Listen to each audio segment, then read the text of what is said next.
Chapitre 5 d'éducation civique, la défense et la paix. La recherche de la paix et de la coopération internationale.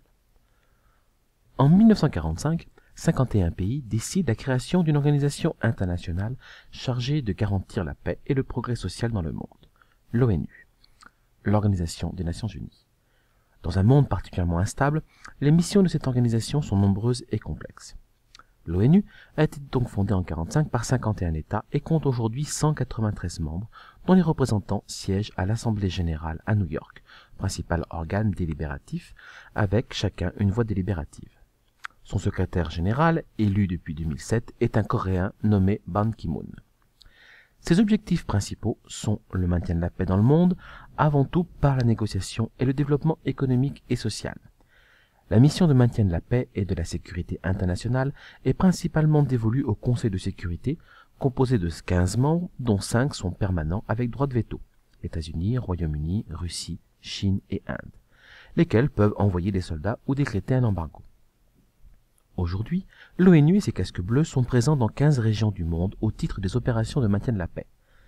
Sa mission de développement économique et de réduction des inégalités sociales dépend du Conseil économique et social et d'institutions spécialisées comme le FMI, Fonds monétaire international ou la Banque mondiale. Mais les missions de l'ONU sont variées.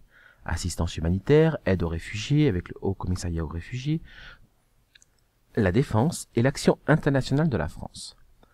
Les menaces qui pèsent sur notre pays et ses intérêts dans le monde sont potentiellement nombreuses et variées. Menaces terroristes, cyberattaques, piraterie, catastrophes naturelles, trafic en tout genre, prolifération des armes. Afin de répondre à ces menaces, la défense nationale repose sur 5 grandes missions stratégiques. La connaissance et l'anticipation, la dissuasion grâce à notre arsenal nucléaire, la prévention et l'intervention grâce notamment à nos forces armées. C'est le livre blanc de la défense et de la sécurité nationale de 2008 qui établit l'état des lieux de la menace et les moyens de la combattre. Les principaux acteurs sont à l'origine des décisions. Le chef de l'État, en tant que chef des armées, le chef du gouvernement, en tant que responsable de la défense nationale, et ses ministres ainsi que les parlementaires, informés et consultés concernant tout engagement militaire. Mais la défense nationale est aujourd'hui globale. Elle concerne l'armée, défense militaire et renfort aux autres défenses, mais aussi les pompiers, la sécurité civile et la police, défense civile, les douanes, défense économique, et encore les ambassades, établissements scolaires français à l'étranger, défense culturelle de la francophonie et des valeurs de la République. Par ailleurs, depuis 1997 et l'instauration d'une armée professionnelle, tous les citoyens doivent suivre un parcours de citoyenneté sensibilisant chacun d'eux aux enjeux de la défense nationale au travers d'un enseignement scolaire, du recensement et de la journée de défense et citoyenneté, JDC.